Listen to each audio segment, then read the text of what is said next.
This is your listening host, Christian Barr, and you are tuned into the Barr and Friends podcast.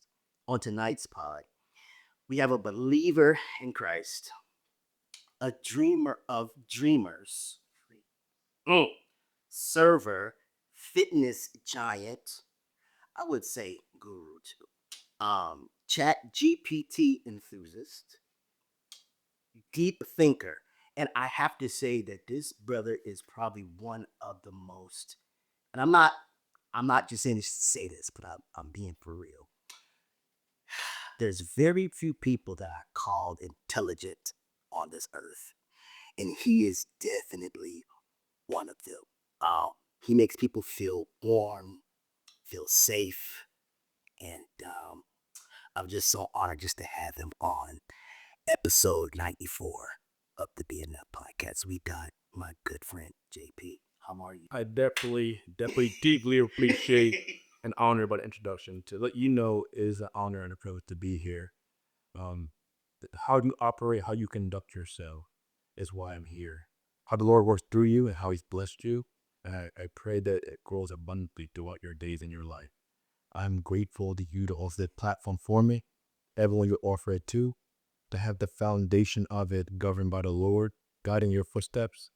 It's just a privilege to be here. So thank you very much.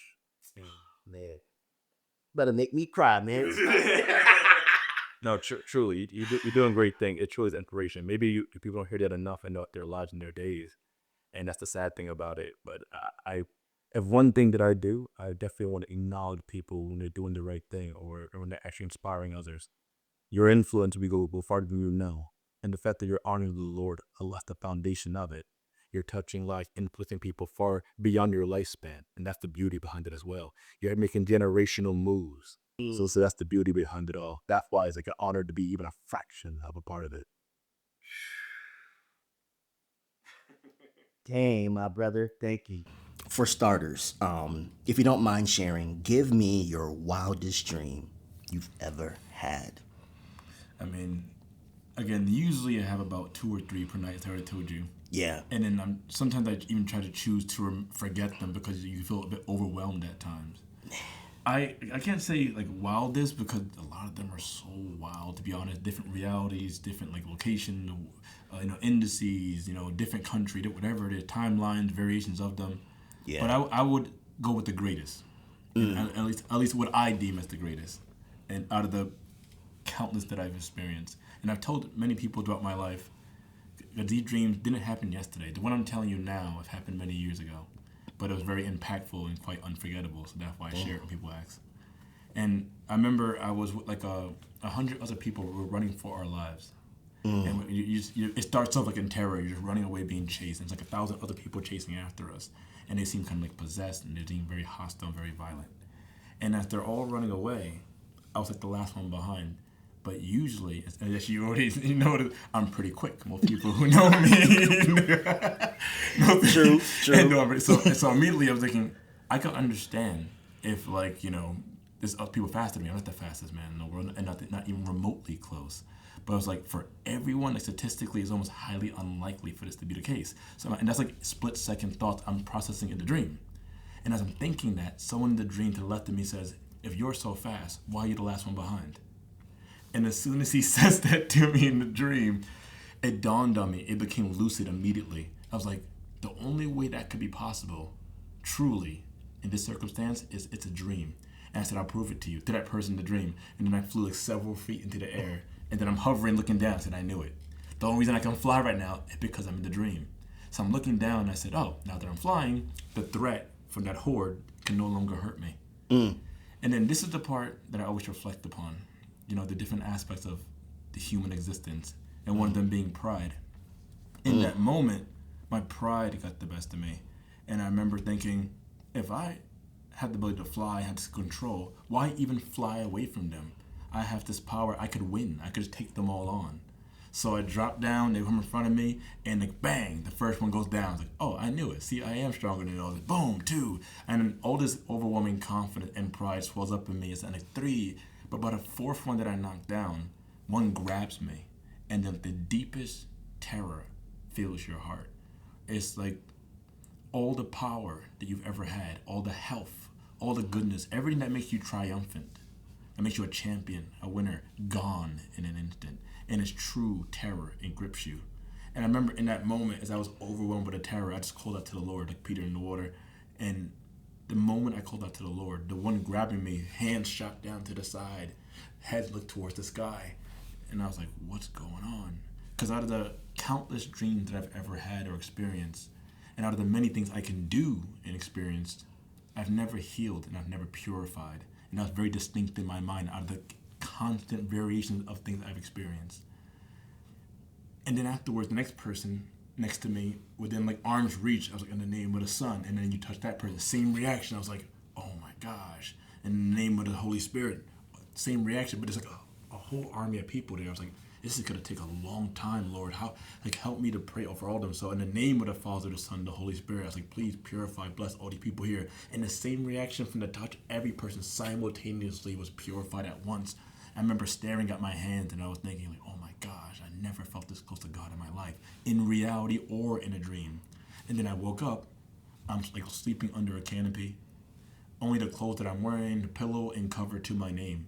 I'm just like sleeping on the side of the road. And like I remember seeing this church on the left side of this building. And even though I woke up homeless, I was still staring at my hands. And I was like, and I'm thinking the same exact thought from the dream. I said, oh my God, I've never felt this close to God. And I just was so captivated by the feeling of being like sort of that close to it. And then I woke up in reality, and of course I wasn't homeless, thank God. And I had my family and this and my health and all the other things, all the blessings that we take for granted. Wow. And it dawned on me, and that's why I call it the greatest, because when I thought I had nothing to my name, it still didn't take away from feeling that close to the Lord.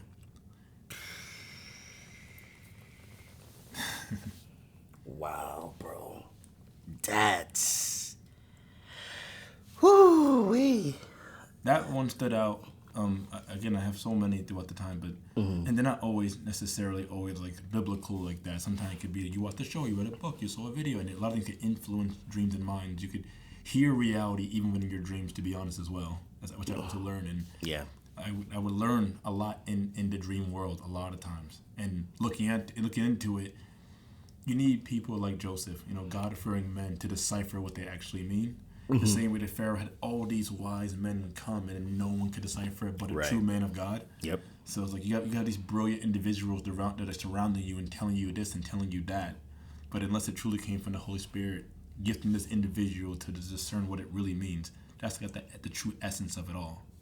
Otherwise, it's just like a painting on a wall, to be interpreted by that person. Wow, man, that's powerful. I don't even know why I had this dream a couple of nights ago, and oh my gosh, this is crazy. I don't know why I was dreaming about Lindsay Lohan. Go on.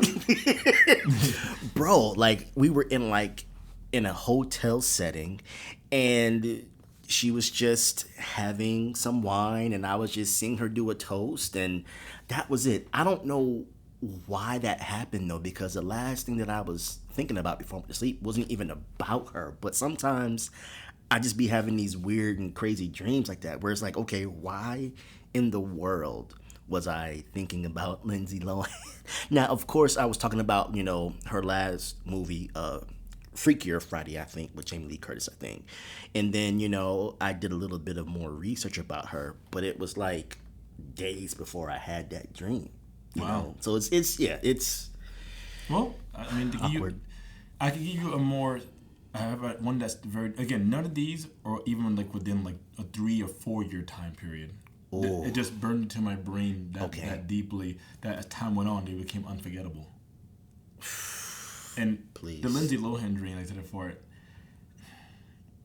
it's so funny how sometimes you could not even remotely be thinking about something, how it still manifests within a dream. So to first respond to that dream, I can't necessarily say I always was just thinking about or read something or heard something and then that's why I dreamt it. Yes, many times that's the case as well. But sometimes I'm not remotely thinking about it and it manifests that way. So that's very interesting.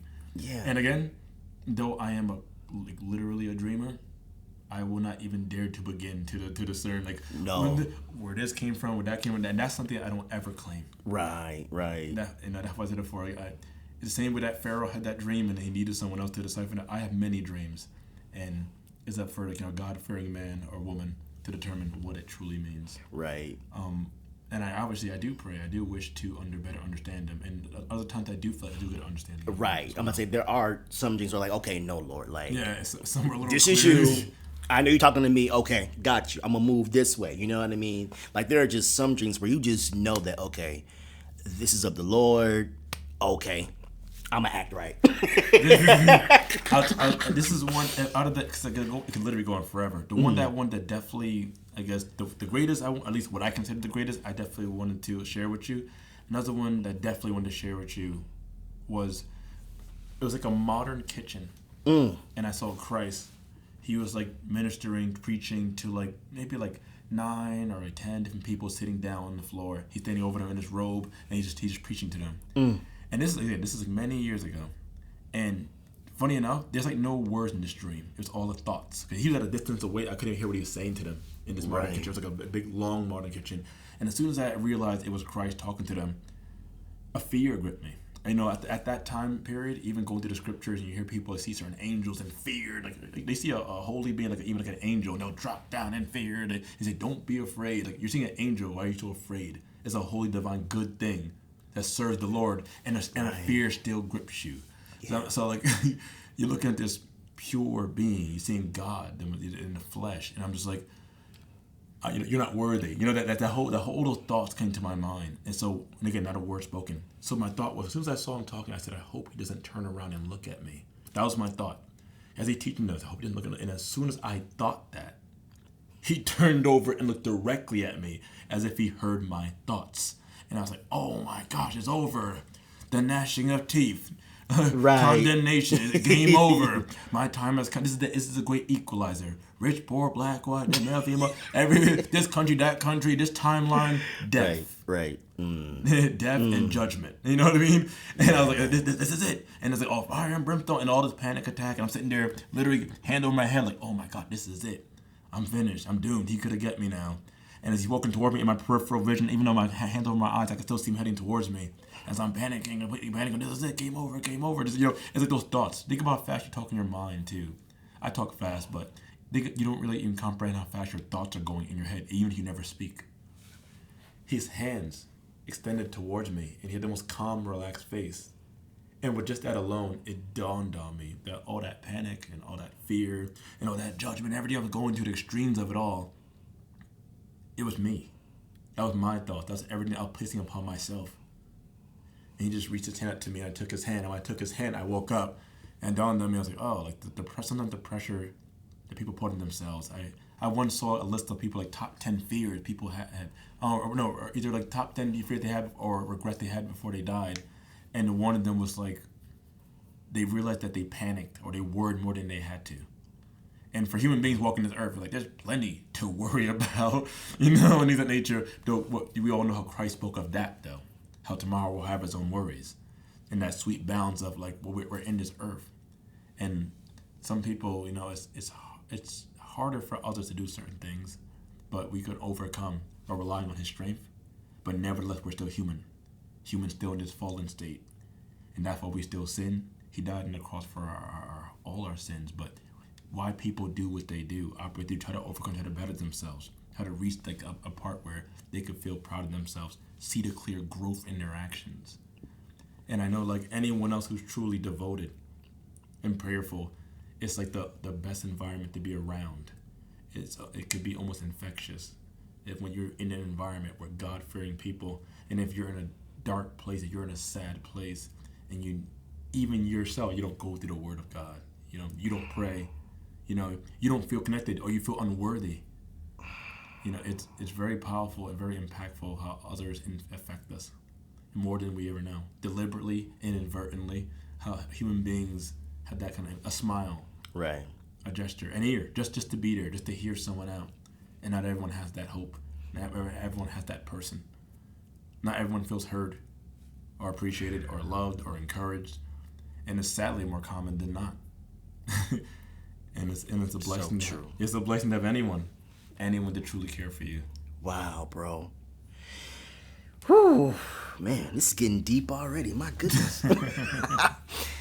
Now, my next question for you is, how do you deal with defeat, loss, or challenge? And to go a little bit more deeper with you, and if you want to share this, please by all means. But if not, I totally understand. You lost your father, right? And I just wanted to know how you. I mean, I'm sure that you're still dealing with that. I mean, you can't really just like, all right, I know you're in a better place, Dad. Cool. Well, I'm gonna just hold it down here on this side, and I'll see you again. But no, because you definitely miss, your father's words and his touch and his motivation. So I just wanted to know how you feel about that. It was very funny. Even when he was alive around me, 30 years of my life, very blessed to have that man in my life. And I remember when he passed away, even when you see his body on the ground, lifeless on the ground, and then the normal reaction of everyone else, just like immediately crying, this and that nature. I remember just like, he would tell me in life that how I could like sometimes just, the world could be, the sky could be falling and I'd just be fine, appear stoic in the face. I just remember how unhealthy it would be not to process his death. That maybe everyone mourns in their own way, but my thoughts at the time was, if I don't properly process this great man's death, the long-term ramifications, So Right. So I went to work, and when I went back to work, I think like literally even like the next day, and Dang. and I remember no one really. I was thinking in my mind, well, life sucks now. I guess every day until the day I die could have sucked now. Not that I lost him. And so I'm sitting there doing security. I'm standing by the door and everything that my post. And no one know. I still have the resting murder phase, regardless of what's going on. So I'm sitting there, and maybe someone approached me, I'm like, hey, blah, blah, and I'll still convert. I wouldn't like just isolated quiet. If someone who knows me talks to me, if I saw you, I would be, what's going on? And you probably would have said a laugh or something like that, and you would have, what about your weight? And I probably wouldn't have mentioned it until maybe we conversed longer, which one guy did who knew me. And he saw me, we're talking, this, that, and he told me he had some struggles with his dad's health. And as he's telling me how his father, was like going through some kind of illness, things of nature, and but things that weren't the greatest with them, I was trying to encourage him to increase his bond with his father, to learn from him and appreciate his time with him. And as I'm saying all the things to him, he's like, yeah, man, you're right, and he really appreciated the encouragement. And then after we talked about it so much, I kind of just told him, I was like, yeah, I mean, to be honest, I didn't really tell anybody. You'd be the first to tell you, but my father died yesterday. And he said, oh my God, man. Are you serious? And there comes this sheer shock. He said, I couldn't even tell. You're the way you are. I'm so sorry to hear that. And the extreme reaction. I was like, yeah, I appreciate that. And then he's like, oh my God, I'm so sorry, man. Because the whole time we were having this deep, appreciate your father kind of conversation. And even though he already contained, he's still here and trying to make amends and trying to, just trying to appreciate the ones that love you and respect you and who sacrifice many things for you. And then I guess his reaction I was personally very angry, very extraordinarily angry. It's his own health. That's why he died. His heart. Mm-hmm. But I was so furious. I wanted to kill death. I wanted to kill death for taking my father from me. Wow. And yeah. Were you mad at the Lord though? No.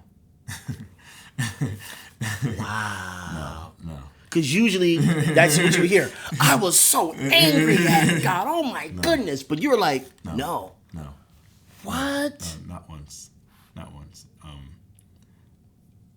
As if it was channeled towards that, but never towards him. I was angry and I was mad now, and I was like, I know my mother lost her soulmate, and so it's like that her pain, her pain angered me. You know what I mean? Mm-hmm. Everyone who respected and loved and admired him, their pain, their loss also angered me. The ramifications of his death angered me. The circumstances, everything. It was just a deep sorrow and deep rage, losing that man and all that he meant to us and all that he meant to me. And as I'm in those moments, and long after that man walked away and we talked about that, and I'm still thinking, well, life still sucks. In my mind, I was still very lucky and very blessed because I have my own worship playlist that I've been listening to even when I was in the academy, and that helped me through with prayers and things of that nature. I started just singing some of the worship songs in my head. And as I started worshiping, in my grief, in my rage, in my annoyance, in my just complete distraughtness with a bland face, my spirit started being lifted, and I felt it happening, and I thought it would be impossible based off what I was currently feeling. And then as I got done worshiping and I started being lifted up, I felt the point of being lifted up back to my normal state of mind. I was like, how blessed I've been through all these days, all this time, to feel this level. And it took like the death of my father just to knock me so down and realize how many are here, how many are even lower on an everyday basis. And then they're not comforted by the Lord to raise them back up, to be filled with love, to be filled with opportunity. And it wasn't easy, obviously. You miss the loved ones that you lose forever. But as time was going on and beyond the random times I would cry alone or deep reflection that he said, death is such a common thing to all of us. It's pretty obvious. It doesn't matter who you are, what you are, life, and then there comes death. And I just remember telling myself, it's such a common conversation to happen. Oh, I lost my mother, I lost my father, my brother, sister. It's like, so what's the healthy way to get past it? Beyond the initial mourning, that time period, or that forever mourning, if they truly loved you, if they truly appreciated you, if they truly want you to live your best life, why do you honor the memory of them? Whatever you missed about them, whatever they did well, whatever that made you just like respect them and love them so deeply, no matter how long they're gone, honor their memory in that way.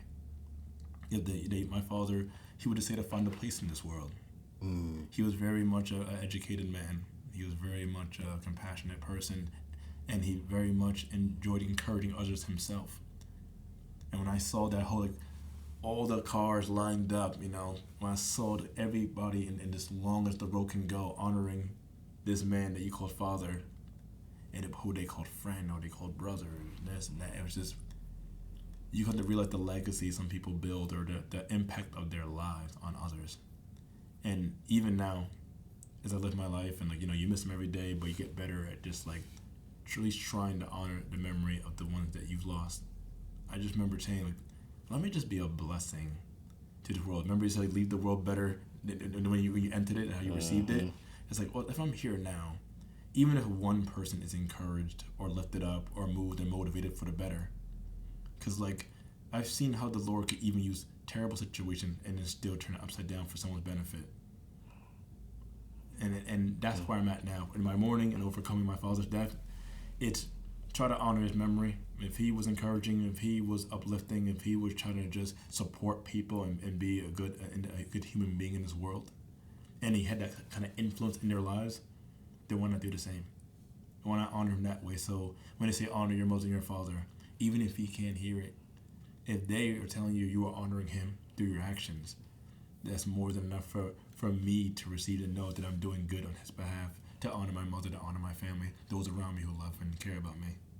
And encourage them to do the same for them, for you and yours. And then multiply it. You and yours, you and yours, you and yours, and keep expanding. What was your dad's last words to you? Well, the ones I can recall, because he also was like paramilitary too, so he could be strong-willed and things of that nature. It's like it's usually laughter. He'll say things like, toward the end of the discussion, he'll be like, brother, thank you for your energy. Thank you for your time. Thank you for your ear. Like, he loved conversing. He loved talking. He loved exchanging and sharpening the minds. Like, brother, I always see you over there thinking. They said the same thing when I was younger. I said, Patterson, you're always thinking. And I think that aspect of him, he spoke fast, I speak fast. They say sometimes I speak like him, even like choice of wording is that nature, but he's a very articulate man. And the last words is more so his gratitude and how he loved us. His father, he told me how his father never told him that he loved him, but he showed in every other way. Literally has his name, literally how he spent the time he spent with him. Like, he was so proud of him in every kind of way. He just never verbalized it. And he didn't want to do that with us, with his 4 sons, his 4 black boys, and then eventually black men. So he told all of us that he loved us, and that he's proud of us, and that he wishes the best and to encourage us. And I take that with stride, because not everyone has like someone. It wasn't like I told him this, make it simple. I told him more than one time. I'm glad I was able to tell him before he passed away. I said, you're a perfect father and not my friend. And because of that paramilitary and that strictness and how he raised me, it was hard to sometimes open up to him on a personal level. like deeply on certain levels. But what a man is to his wife, what a man is to his children, he set the bar at a perfect level. Where like not many people are blessed to have that in the first place. And the fact that I was able to experience that for 30 years, I wanted to make sure I make it very clear to him because, maybe a good man's also very repentant, and maybe they feel like they have like the regrets of like maybe I didn't spend enough time with my family or I didn't always do right by them. I said, you gave me heaven and earth. You don't have to give me anything. Like, everything you've already done for me, you give me heaven and earth, more than enough. And from this point on, it's like I gotta figure it out myself. Trust me. And then even then, as a loving father, he's like, and I said, if I don't got it, I don't got it. But if I do, I got you. So yeah, it's just simple as that. He's a very loving, compassionate man. As strict as he can be, the love he poured into us, the guidance he gave us, I was blessed beyond comprehension. Wow, man. Rest in peace, Dr. Peterson. For sure, man. Wow. Moving into the next segment of the pod, I call this segment the Genesis, and of course, you churches, you already know what Genesis is. Indeed, for sure, man. And you can go back as much as you want to, but definitely want to get to know you more on just a level of from childhood all the way up till now. I was reflecting upon that. I was telling someone earlier before I even came here about that, and they kind of told me to do the same. Looking back, it was like, I was a class clown, this, that. I would joke around a lot. I would take deep pride. And like when I saw like a teacher, look at this teacher breaking down, red in the face, buckling over and crying. And I know I hit the mark when I see someone like the next time. When you hit such a like a funny bone on them that when they see you a day later, week later, they already start smiling because they know your nature. They know your nature. Yeah. To me, that was like the most satisfying thing to run to like an educator or friends on that, and they're already like, man, like they're already just losing it. And like that's the victory for me, even from like my brother, my friends, my family. That's a large part of me beyond like humor. Mm-hmm. Humor was a large aspect of it. Oh, I took pride in it, and joking around that way. Another one was definitely deep reflection, constant reflection. I think that's what contributed to the dreams. Yeah. When I'm also like if my body isn't racing, those that know me see me always running and moving, being active. Bro. If I'm sitting still, then my mind's racing. and so you have to do something physically. And subconsciously, I think that's why also the dreams start manifesting, and then actively that's why I move. But it's a lot of my life was always the fastest kid. So even like on the physical aspect, I was always the quickest kid around. Like there's always a few exceptions, but I was always like up there, like super quick, things of that nature. In school, I felt very introverted at times, but I never had a problem making friends. Like a lot of times I wanted to be alone, and I was alone, by choice. But it wasn't that hard to be to find friends, to get along with people. And though it was hard to like sometimes get in your own stride. And also I will say, though I was a joker, a jokester, a kid, a comedian, class clown, many a times, and I completely relished it. But at the same time, definitely could be a hothead too. And I remember. They do like the classic kid hyperventilating, like, you try to Hulk out in the corner. Especially, I got two older brothers at the time too. They just taller than you, stronger than you. Then you just want to, and you can't win, and you're like, and then you just like, all your breathing, all your panting, all your crying, just leads to like they're just laughing at you. And I mean, nothing you can do. You're just like, one day, puberty, come quicker, please. you got that little chalk on the line, like, are you taller today? Are you stronger yet? But right. Oh no, my god. But I remember one day, maybe I was like 11 or 12, as I'm hyperventilating, I'm in my room alone crying. I was like, this is happening too often. You're getting too worked up too easily. They're probing and hitting your button too easily. I was like, you got to get control of this. And that was just literally just a kid. Wow. Just realizing that like people get into you too easily. Get a hold of yourself. And then over time, just lesson and this and that. And middle school, I went to like a very violent middle school. At least even in that time period, I went to Emerson Middle School. I remember like my first day as a sixth grader. There was like an 18-year-old guy threatening to stab us the first day of school. Just What? Like you know, you're so used to recess and this, that, and being in elementary school. Then now you're like in middle school. Now you have to go find your period class and this, that. And we had a large sixth grade class that year too. So everyone looked through the schedule, trying to figure where to go. And it's just a crowded hallway. This tall guy, I feel like he's taller than me now. And an 18-year-old, and he was like, "That's the next person touches me, I'm stabbing."